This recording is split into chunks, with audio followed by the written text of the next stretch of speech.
Alright guys, we're on 4-4. We got a quick warm-up here, only 3 questions. Go ahead and give yourself a minute, work through these first, and then play the video back and check your answers, okay?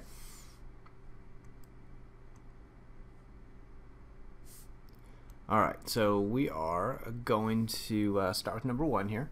Number 1 says, name all sides and angles of triangle FGH. Now this is obviously getting us ready for the lesson we're doing today or tonight. So obviously in order to get through the lesson today, we're going to need to be able to name these sides and angles of triangles, but we're going to do them in terms of congruency. So anyway, if you have triangle FGH, I mean, I don't know what it looks like, but just to kind of get a picture, I mean, it's a triangle. I don't know what kind of triangle it is, but let's just call it FGH, because again, according to this problem, it doesn't matter what kind of triangle it is. So the sides, in this case, you're going to have FG, and if you're naming a side, you have to put the segment on it because it is a segment. Then you have GH, and then you have HF. You can put those letters in the opposite order, it's still the same segment, so that's fine. And then you have angle F, angle G, and angle H. You're going to have 3 sides and you're going to have 3 angles in a triangle. So if you have more than that, well, you screwed up. Like if you accidentally went FG and then GH. Like, no, that's the same segment. Okay? Number 2, what is true about angle K and angle L, and how do you know that? So if we kind of look at these two, we know these two sets of angles are congruent. So like if this was X and Y degrees, and then that would also be X and Y degrees. So in this case, I know that this angle right here is 180 minus X plus Y, because I know the 3 angles add up to 180. So if you took X plus Y out of 180, you'd be left with K. Well, this is the same thing. So 180 minus X plus Y. So I know that angle K is congruent to angle L. Well, they want to know why? Well, there you go. I mean, you can word that out however you want. I'm just going to kind of show you it's my work there. Okay? But that's why. I mean, you can prove it. You can prove they're both 180 minus the sum of those 2 angles, which we know are congruent because they said it. They said they were. Okay? Number 3. What does it mean for 2 segments to be congruent? That means that the segments, they are, technically the same size and shape, but they're both segments. We know they're the same shape, so they are the same size. Because a segment is a segment. I mean, it's going to have the same shape. It's a 2D. It's like connecting 2 points. You got a segment. So they're going to be the same size. Segments that are the same size are congruent segments. So which means they have equal measures. You can also say that. They have equal measures. Another way to put it. Okay.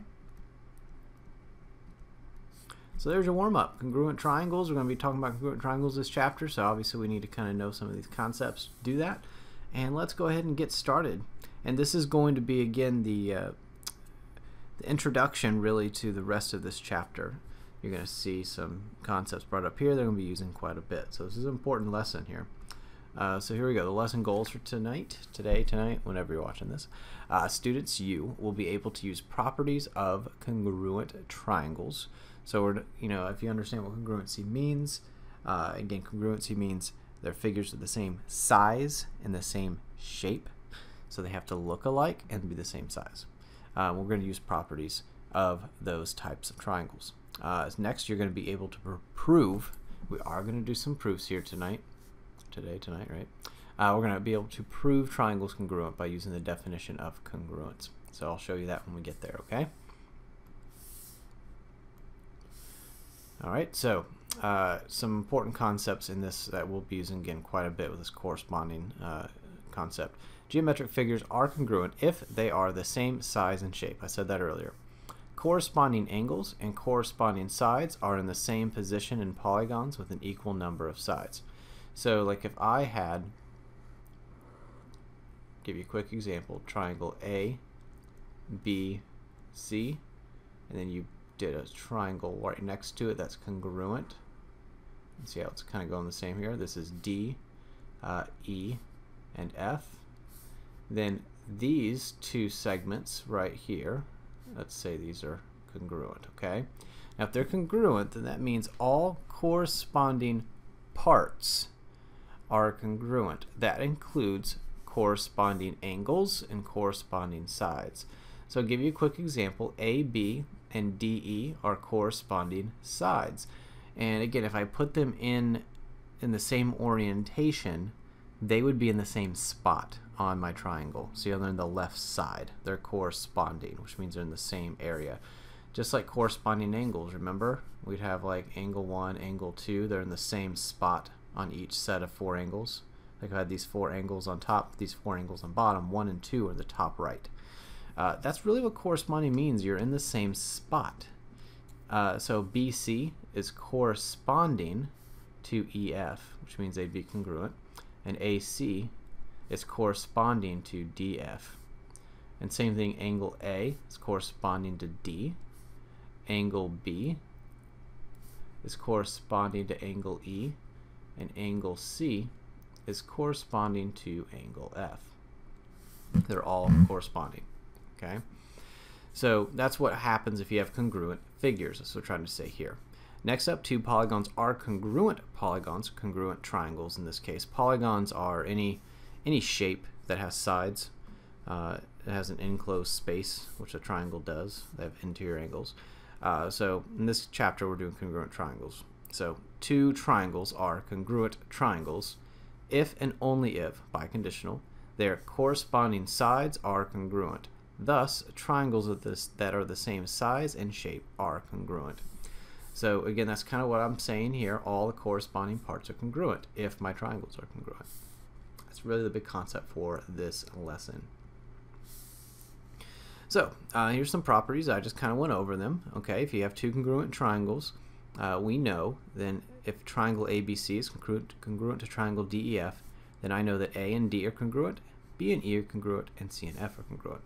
Now, a couple of things you want to highlight from this segment, or this section here, is it actually does matter how you label your triangles. So what you'll notice here is these triangles aren't oriented in the same direction. However, this is one part that has to be always oriented in the same direction, the congruent statement itself. Again, this is a congruence statement. Okay? When I ask you to give me a congruent statement, I'm looking for this, and we'll add to that statement later on in this chapter. We'll say they're congruent by, side angle, side theorem, or whatnot when we get to that. But this is never going to change no matter what. When you see this statement here, you're basically saying that angle A, must correspond and therefore be congruent to angle D. You cannot say triangle ABC is congruent to triangle FED. You can't rearrange the letters. Okay, if A is congruent to D, then if A is first here, D must be first here. If B is second here, then E must be second here. If C is your last angle listed, then F must be your last angle listed here. So if I went back to this prior example here, I would do the same thing here. I'd say triangle ABC is congruent to, and when I set this up, you can't just willy-nilly just plug in any letter you want, any order you want. No, no, no. Angle A I listed first.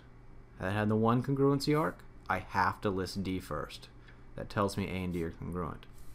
If B has two congruency arcs, E has two congruency arcs, so I have to list E first and then F. You cannot rearrange that unless you rearrange the original. I could say triangle CAB if I wanted. If I did that, then we need to match up these. C had the 3 arcs, F has the 3 arcs. Well, so F is first. A comes second, so D would be second here. So it'd be F, D, and then by default, E would be last. Again, order matters, is what I'm trying to say. It matters a lot. So you have to put those in order. Now these triangles can be, I can rotate this all I want. I can make this flip to the left. I can make it upside down, rotated. That doesn't matter. What matters though is this statement. These statements, they tell you what angles and sides are congruent. Notice here, AB is congruent to DE. See? AB, DE, you can actually do the sides. AC, first and last, AC is congruent to DF, first and last. They all match. Everything matches up. It's really cool. But a lot of students kind of don't think that this is important, and I just spent like 3 minutes talking about it. It's important, okay? It's a very, very, very important. So put those in order every single dang time. Okay.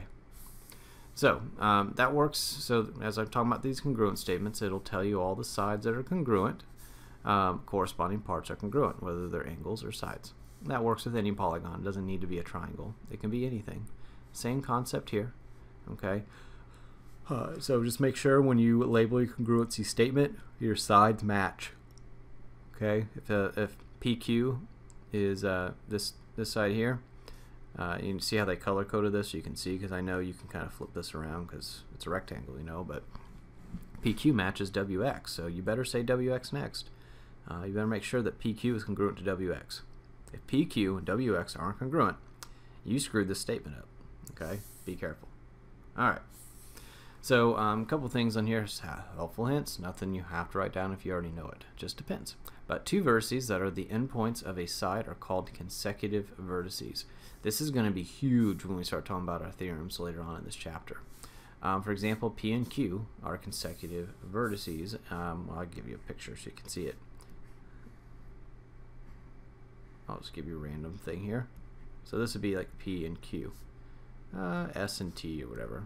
You know, this would be, these are consecutive vertices. They form a segment. You can't call P and then Q over here consecutive. They're not right next to each other. Now again, this is going to be especially important too later on when we start doing what I kind of gave you a brief mention of, it, like side angle theorems and postulates. So we're not there yet, so don't worry about it. But we will be, so just keep an eye on that. Okay, other important concepts here. To name a polygon, we're going to write the vertices in consecutive order, as I already said. For example, you can name the polygon PQRS or QRSP or SRQP, but you can't jump around. So, like for example, to give you what I was saying here, I can call this PQST. That's fine. However, you cannot go PSQT. See how I went P to S? Those aren't consecutive. And then back to Q and then over to T.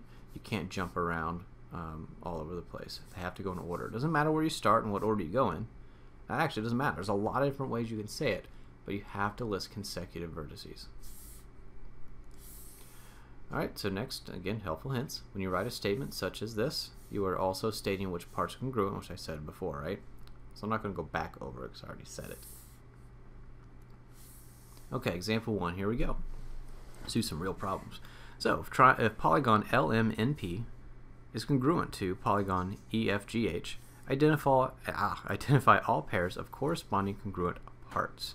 So when you're talking about parts, you're talking about sides. So I'll talk about congruent sides, and then I'll talk about congruent angles. So as I list this, because again, notice these are listed. This is the only thing that won't lie to you. A picture can lie to you because remember, the pictures can be oriented, flipped, rotated, reflected, any way you see fit. But the congruent statements themselves never lie. So this is telling me that LM and EF are congruent. So I can list that. LM is congruent to EF.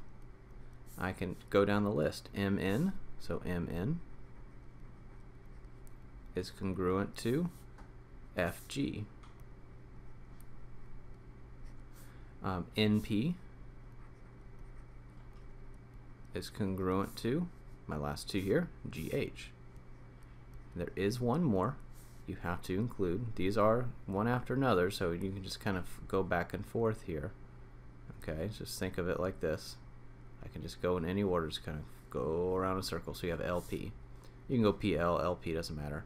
But if I go LP here, I did first and last, do first and last over here, EH.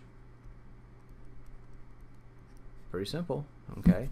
Again, the picture can lie to you, but the congruent statement will not. So from here, you just go angle L for your angles. Angle L congruent to angle E. Angle M, let's just do it this way. Angle M, N, and angle P. Let's go in order. L is congruent to E. M is congruent to F. Make sure you put the angle in front of it. N is congruent to G, so angle G. And P is congruent to H. Again, you see how there's 4 vertices here? You should have 4 sides, you should have 4 angles. If you have any more or less than that, then, well, it's wrong. Or it's not completely right, at least, right? Alright, now we've got a picture to go along with this, and now it says they're telling you the congruent statement, triangle ABC is congruent to DEF, and find X. So again, remember, this congruent statement doesn't lie to you. The picture does. See how the picture's all flipped, rotated, or whatnot? The only way to know for sure what's congruent to what is to look at this statement. I know that AB and DE are congruent. So AB and DE must be congruent. So I know the 6 is congruent to 2x minus 2. So I can do this. 2x minus 2 then must have the same length, so equal to 6. Okay, but again, I know that that's true because the congruent statement tells me so. And again, the picture can be flipped and whatnot, but I know these are congruent. Now again, that could be tricky if you have two sides that look almost exactly the same length. And I called this like 6 and that was 8. But like I said, I don't have to worry about that because the congruent statement told me what was congruent. So anyway, we solve this, just do simple math, right? Add 2 to both sides, so 2x equals 8. Divide by 2, and x is 4. Now here they just want you to find the value of x. If I wanted to find this length, that'd be 8 minus 2, which is 6. It should match what I had here. If it doesn't, then my algebra must have been messed up. Okay. Okay, same thing. Now we're going to find the measure of angle F. So if we look over here, we're looking for F. So I know F is congruent to C. Okay, congruent statement tells me so. So C is this guy right here, and that's congruent to F. So first it looks like I need to find C.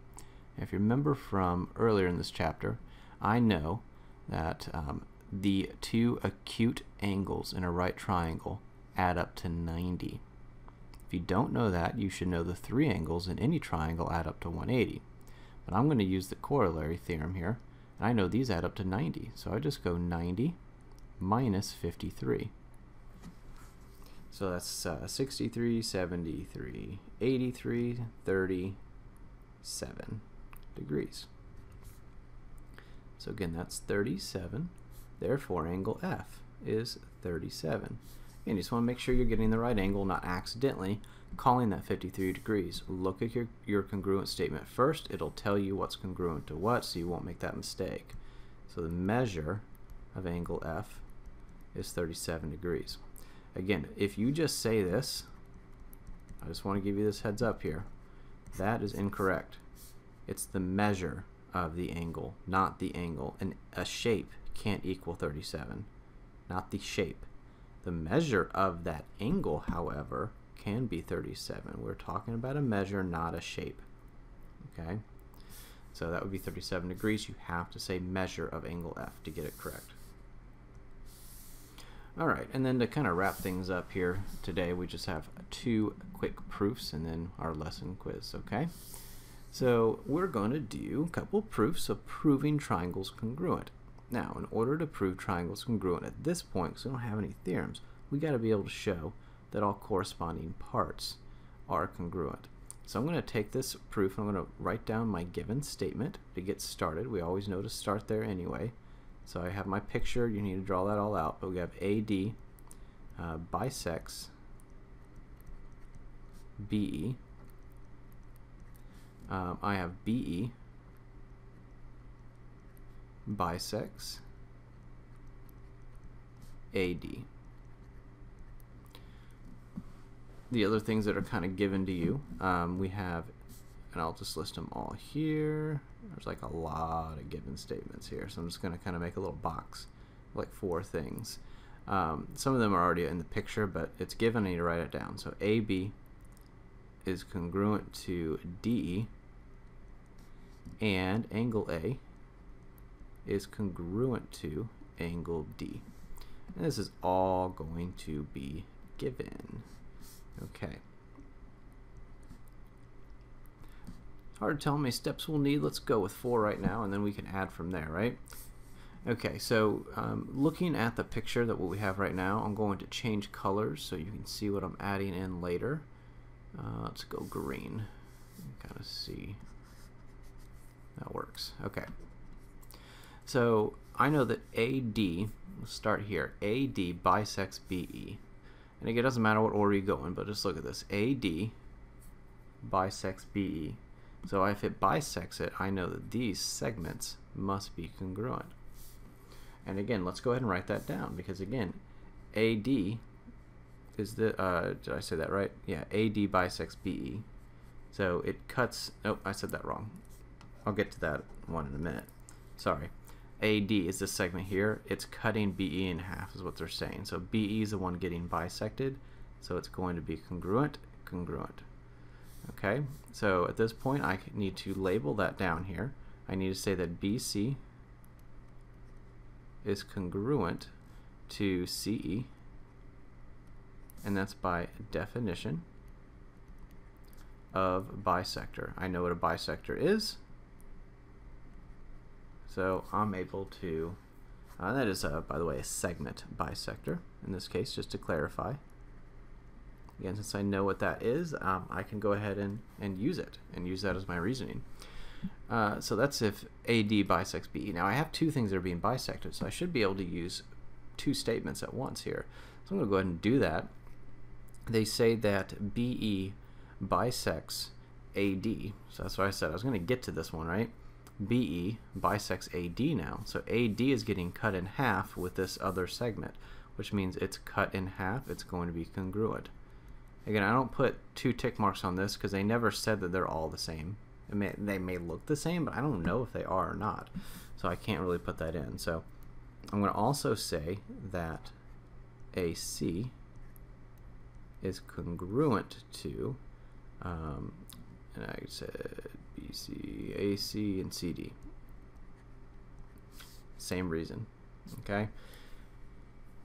Now the other things they told you, again, they said AB is congruent to DE. That was given. We have angle A is congruent to angle D, which was given.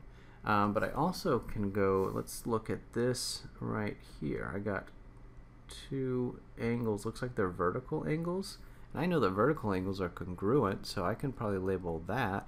And if you don't understand what I'm trying to do right now, we are trying to prove, I didn't really get to that, we're trying to prove these triangles are congruent. Now the only way at this point that we can really prove that is we have to show that all the corresponding angles are congruent and all the corresponding sides are congruent. So my goal is to really get all these arcs drawn and all these segments drawn. All the segments I already have drawn, so I'm good here. Now I just drew my second pair of angles. I have to finish with showing B and E are congruent. I'll get to that in just a minute. But at this point, I can use vertical angles and I can say that these 2 angles are congruent. So we have to be careful here to make sure we label these angles correctly. I'm going to say that angle BCA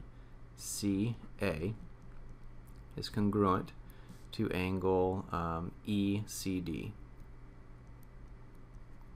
And that's by the vertical angle theorem.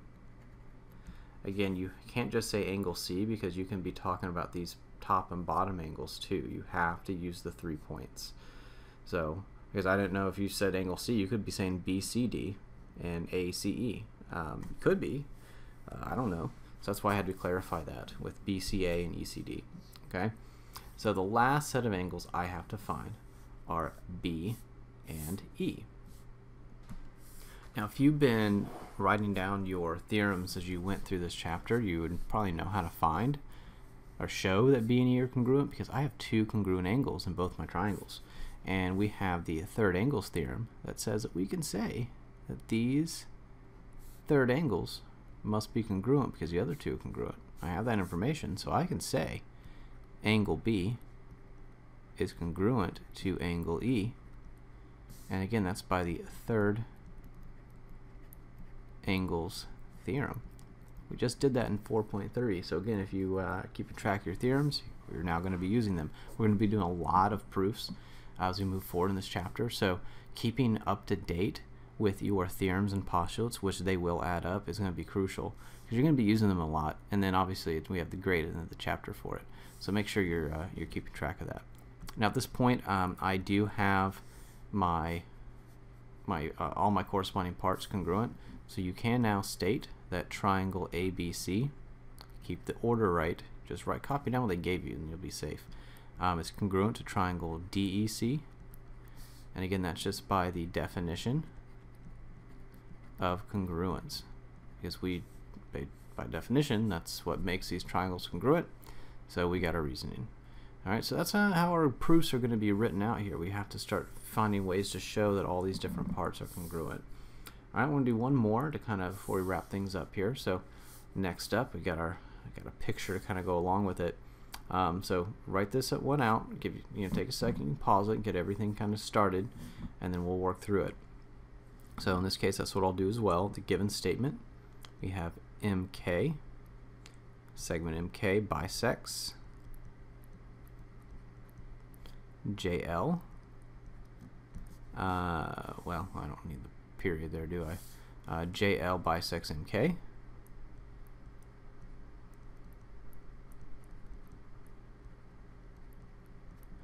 JK is congruent to ML.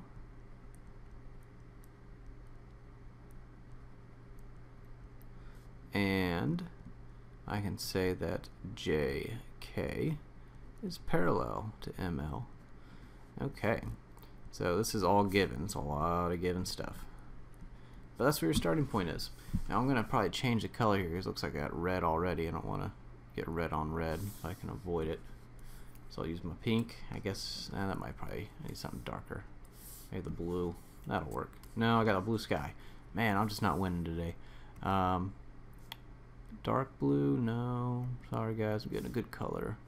I guess I'll go purple. I'll do purple. None of these colors are really good, so nah, that looks terrible. I'm gonna go orange. It kind of shows up, right? Yeah, that'll work. All right. So that happens you have a copy of pictures, never gonna be perfect. Okay. Anyway, to get started here, we got MK bisects JL. So MK, let's label what we got. Actually, I can label the congruent statement. JK is congruent to ML. So JK is congruent to ML. Got it. And then they say that MK bisects JL. So MK bisects JL. So I'm going to put my 2 tick marks here and here. It's getting bisected. We just did that in the last proof. So I can now say that JN is congruent to NL or LN. And that's by definition a bisector. And I'll do segment bisector again. Again, if you're doing your reason sheet, obviously, like I say, start keeping track of these. We'll use them a lot. Definition of segment bisector. So I have that one. I'm going to use it twice, so I'll go ahead and put a little dash in there. They say that JL bisects MK. So JL bisects MK, which means these segments are congruent. So that would be MN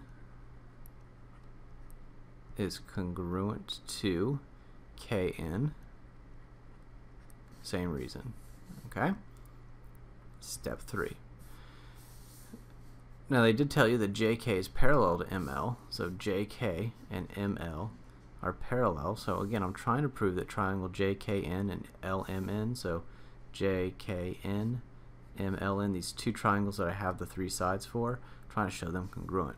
So with these parallel lines, JK and ML, let's look at like transversal. Think of this as 2 parallel lines. JL is one of my transversals. So if this is one of my angles, which would be this guy up here, then I know this angle down here would be congruent. Just think alternate interior angles. So I can say that, and you have to say the whole angle, angle KJN is congruent to, Again, I said K, yeah, KJN. That's congruent to MLN. That's alternate interior angle theorem. But while I'm at it, I can probably do this again. Think of MK as a transversal. If MK is my transversal, if I have this angle here, this angle right here, I have alternate interior angles down here as well, which is this guy right there. So I have two sets of congruent angles, so I'm going to go ahead and state this one as well. I can also say angle LMN is congruent to angle JKN. Same reason. Okay, so I knocked both of those out. Now the last one here, looks like we got some vertical angles again. Again, those reasons seem to be popping up again and again. Make sure we write them down. Again, this is very important in this chapter, that reason sheet. We're doing lots of proofs in this chapter, and there's a lot of repetition in terms of reasoning. So for 4, I'm going to say JNK, angle JNK is congruent to LNM. And that's by the vertical angle theorem. At this point, I've said that all the sides and the angles are congruent, so I'm going to come down to step 5. I know my reason is definition of congruency. So I know what if all the corresponding parts are congruent, then my figures are congruent. So write your proof statement. JKN is congruent to triangle LMN.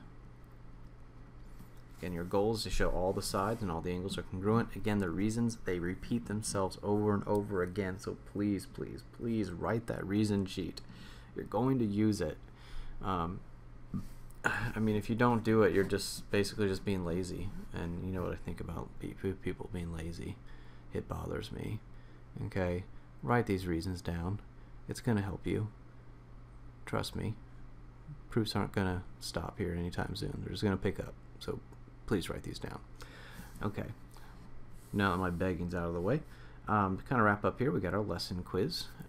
So it's just 4 questions. This one part, it does have a proof. However, if you're writing down your reasons, the reasons are pretty much the same as we've been doing. Obviously, understand that midpoint is the same as bisector, right? So same reasoning on that as it would be bisector, except you don't say definition of bisector, you say definition of midpoint for your reasoning. Other than that, it's pretty much going to be the same reasons. So you should be good on that. Okay, so go ahead and work this lesson quiz out, and I'll see you guys in class.